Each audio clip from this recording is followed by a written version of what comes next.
परमात्मा के भक्ति ना करने से क्या क्या दुख होंगे इस प्राणी को याद दिलाया है।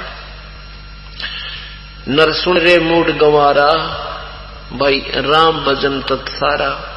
राम भजन बिन बैल बनेगा।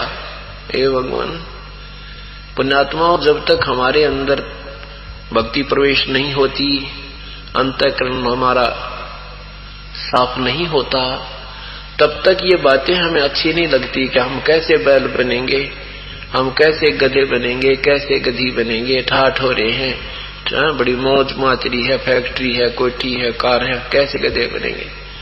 ये तो हमारी अपनी सोच है ना, ये तो एक बालक की सोच है। परमात्मा जो कह रहे हैं वो उस पर हमें विचार करना पड़ेगा। उन्होंने वैसे नहीं कहा। पहले इस दास को जब ये कहानी पूरी समझ में आई, अपने साथियों को भी बताते थे, दोस्तों को भी समझाते थे, लेकिन परमात्मा की तरफ शीघ्र सी आकर नहीं लगता, अग्रसर नहीं होता प्राणी। बेशक वो कितने श्रद्धालु भी हैं, हम इतनी ही भक्ति चाहते थे कि जैसे कहीं आत्मा जो पुकार करती थी, क्योंकि आत्मा का आहार परमात्मा की भक्ति, शुभ कर्म, धर्म आदि करना ही होता है, और मन का आहार बकवाद करना होता है। शराब पीना, मांस खाना, सिगरेट पीना, तमाशा देखना, धन जोड़ कर इकट्ठे कर करके एक कोठी बना ले, दो बना ले, एक और बना ले, दो प्लाट ले ले, और फिर मृत्यु हो जा, फिर ये पशु बना पावे।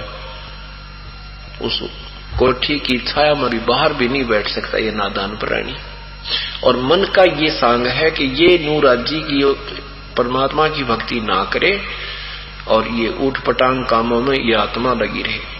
जब आत्मा की पुकार होती थी, आत्मा की कई तरफ होती थी, तो इसको ले जाता था ये मन। कहाँ? मंदिर में धोख मार ले, गंगा जी में नहा ले, बेड़ा पार हो जाएगा, 7 बार हनुमान चालीसा कर ले, शुक्रवार का व्रत कर ले, मंगलवार का व्रत कर ले। और ये आत्मा बेचारी इस मन के बहकावे में आके लगी रहती थी। बस फिर गुट्टी भी ला ले, बीड़ी भी पी ले, ताश खेल ले, सिनेमा देख ले, वो भी पैरेलल काम चलता रहता था। तो परमात्मा कहते नहीं। अब पता लग गया जब भक्ति मार्ग पर आए तो मन अब भी बकवाद करने की चेष्टा करता है, लेकिन अब आत्मा का आहार ज्यादा हो गया और मन का आहार बिल्कुल समाप्त ही हो चुका है। अब मन कमजोर हो गया, आत्मा तगड़ी होगी। अब इसकी बातों में आती नहीं। इसलिए परमात्मा हमें याद दिलाते हैं कि हम परमात्मा की भक्ति पर जब लगेंगे तभी हमें ज्ञान होगा। तो जब समझाते थे अनजानों को कि भाई भगवान की भक्ति कर लो, नहीं तो पशु बनोगे, बैल बनोगे, तो क्या कहते थे? किसने देखा भाई, किसने देखा, आगे का क्या बनेंगे? चलो हमने नहीं देखा, संत बता रहे हैं।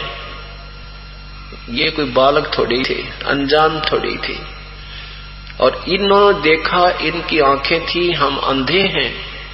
और अंधों को कोई आंखों वाला बताता है, उसकी वो मानता नहीं, और उसके आंख है नहीं, और स्पीड कैसे चल रहा स्पीड से। तो रास्ते में कोई सूरदास जा रहा था, आगे से किसी ने बताया कि भाई इधर कहां जा रहे हो, ये तो आगे बहुत भयंकर वन है, और इसमें एक बार सूरदास प्रवेश कर गया तो तेरा जीवन व्यर्थ है, कोई हिंसक जानवर खा जाएंगे, और नहीं तो उसमें आवाजें लगा लगा मर जाएगा, तुझे रास्ता नहीं मिलेगा, वापस आ जा तू। अब उस सूरदास को यानी उस अंधे को ये सोचना चाहिए था कि आंखों वाला तेरा हितैषी है, ये इसलिए कोई दुश्मनी नहीं तुझे, जो मार्गदर्शन कर रहा है कि ये रास्ता जिस तू जा रहा है ये ठीक नहीं है, बड़ा भयंकर है। तो उस अंधे को चाहिए कि वो उसकी कहते ही पूछे भी कौन सा रास्ता ठीक है, मुझे उस रास्ते बता दो, वो रास्ता मुझे बता दो, मैं उधर चला जाऊंगा। इतना ही काम चाहिए था बस। और वो अंधा कहे कि किसने देखा है, देखी जागी जो होगी, आगे का किसने मेरा दे, मुझे मत रोक कहे। ये कोई बात समझदारी की उस नादान की। आगे क्या देखेगा, वो जो है जानवर खा जाएंगे तुझे। ऐसे ही वो लोग कहा करते थे कि आगे का किसने देखा न कोई देख ही जाएगी। वो कारण ये था कि वह शाम की गुटी छूटे ना, कोई सिगरेट पीता है, बीड़ी पीता, तंबाकू प्रयोग करता, वो छूटती ना। शाम न सिनेमा वगैरह देखे, इधर उधर बकवादा में जाते हैं, वो छोड़नी पड़ेगी क्योंकि परमात्मा की भक्ति करनी है। तो इन बुराइयों से दूर होना ही पड़ेगा। अब किसान खेत में बीज बीजता है तो जमीन को साफ पहले करेगा ही करेगा, और वो नो का नो बीज नहीं बीजा जाता ना उसकी को फिर उपलब्धि होती। तो ये अंदर जो हमने अपने अंतःकरण में ये धूम्रपान, शराब पान, मदिरापान, मांस आहार, ताश खेलना, सांग सिनेमा, बकवाद गढ़ना, सारा दिन दातरे काटना, इधर की उधर चुटकुले सुनाना और सुनाना, ये जो कबाड़ भर रखा है ये साफ करना पड़ेगा। और इसमें भी परमात्मा आपको बहुत सहयोग देगा, क्योंकि जीव के बस का नहीं है कि वो एक बीड़ी भी छोड़ दे। शिक्षा देने वालों की कमी नहीं, विद्यार्थियों को अध्यापक भी कहते हैं बीड़ी नहीं पीनी चाहिए, शराब भी नहीं पीनी चाहिए, मांस नहीं खाना चाहिए। ऐसे ऐसे माता पिता भी बच्चों को शिक्षा देते हैं, पर असर किसी का नहीं होता। क्यों नहीं उनका अमल असर क्यों नहीं होता? क्योंकि उनकी शब्द में शक्ति नहीं होती। और वही बातें संत कहेगा और तुरंत छूट जाएंगी, क्योंकि उसकी शब्द में शक्ति है, परमात्मा का भेजा हुआ होता है। उसमें थोड़ी सी आस्था आपने भी करनी पड़ेगी हृदय से। जब आपको समझ में आ जाएगा कि इस मार्ग यही मार्ग है, इसके बिना ये जीवन बहुत बर्बाद हो जाएगा,